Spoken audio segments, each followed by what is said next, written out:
In my early 20s, I was new to Vancouver. I didn't have a family doctor.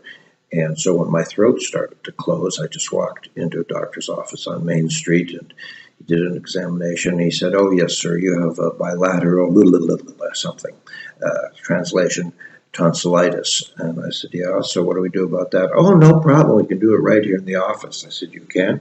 "Oh, yeah, we just give you a little local and, we cut this stuff out and no problem at all." It's a shame the Olympic Committee wasn't there to clock how fast I left that office.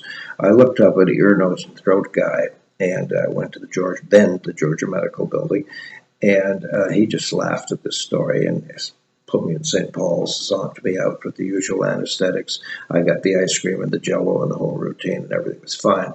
Many years later, my family doctor told me that I had hypoparathyroidism, Gesundheit.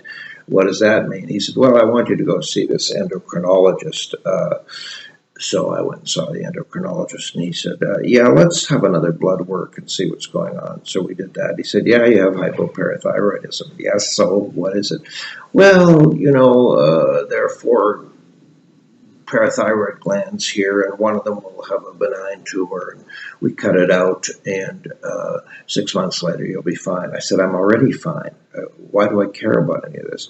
"Well, this could lead in old age to osteoporosis." And I said, "Aren't old age and osteoporosis synonyms?"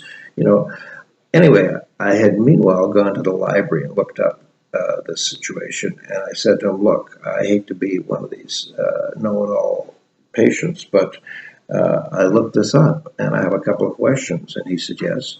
I said, "Well, the first thing I understand is that nobody really understands what these parathyroid glands actually do." And he said, "Yes, that's true, we don't."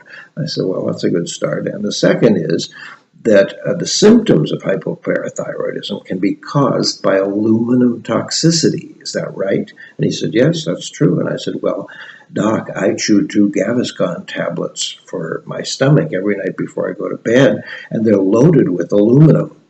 As it turns out, a week later, Gaviscon took the aluminum out of their confection, and I stopped using it anyways.